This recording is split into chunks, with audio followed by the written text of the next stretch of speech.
1977 সাল শহীদ রাষ্ট্রপতি জিয়া রহমানের খাল খনন কর্মসূচির কথা অনেকেই দেখেছেন, অনেকেই শুনেছেন। ওনার উদ্দেশ্য ছিল খাল খনন কর্মসূচির মাধ্যমে আমাদের দেশের গ্রামীণ অর্থনীতিকে চাঙ্গা করা, কৃষির উন্নয়ন করা এবং সে অনুযায়ী খাল খনন কর্মসূচি এদেশের মানুষের কাছে পরবর্তীতে সবচেয়ে বেশি জনপ্রিয় একটা কর্মসূচি ছিল। সেই কারণে আমরা যে উপকারটুকু পেয়েছি, উপকারটুকু ছিল 34, 35 সানবিট 1 চামচে 30+ বাসন পরিষ্কার।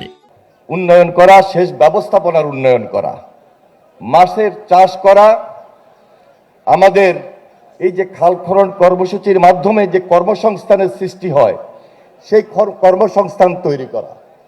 আরেকদিকে এখানে খালের দুই পাড়ে যে গাছ লাগানো হবে তার জন্য একটা পরিবেশ এবং পরিবেশটা উন্নত হওয়া, পাশাপাশি এই যে গাছে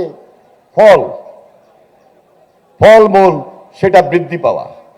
আরেকদিকে হলো আমাদের এই খালের মধ্যে যখন খনন হবে, পানিতে যখন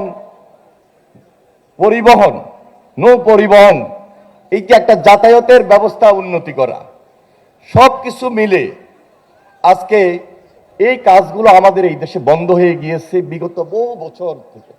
আমাদের মাননীয় প্রধানমন্ত্রী মরহুমা বেগম খালেদা জিয়া অনেকগুলা খাল কর্মসূচি হাতে নিয়েছিলেন, কিন্তু পরবর্তী ধারাবাহিকতা আমরা দেখতে পাই নাই বিদায় আজকে আপনারা লক্ষ্য করুন সারা বাংলাদেশে এই কর্মসূচি প্রায় বন্ধ হয়ে গিয়েছে।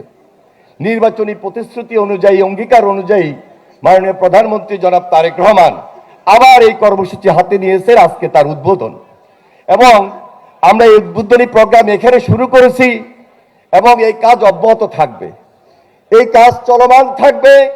আমাদের টার্গেট হলো আগামী 5 বছরে 20,000 কিলোমিটার খাল কর্মসূচি আমরা হাতে নিয়েছি। যদি এটি অব্যাহত থাকে, আমরা শেষ করতে পারি ইনশাল্লাহ, সারা বাংলাদেশ আবার জিয়া রহমান যেভাবে স্বনির্ভর বাংলাদেশ গড়ে তুলেছিলেন, আবার তারেক রহমানের নেতৃত্বে এই বাংলাদেশ স্বনির্ভর বাংলাদেশ হবে।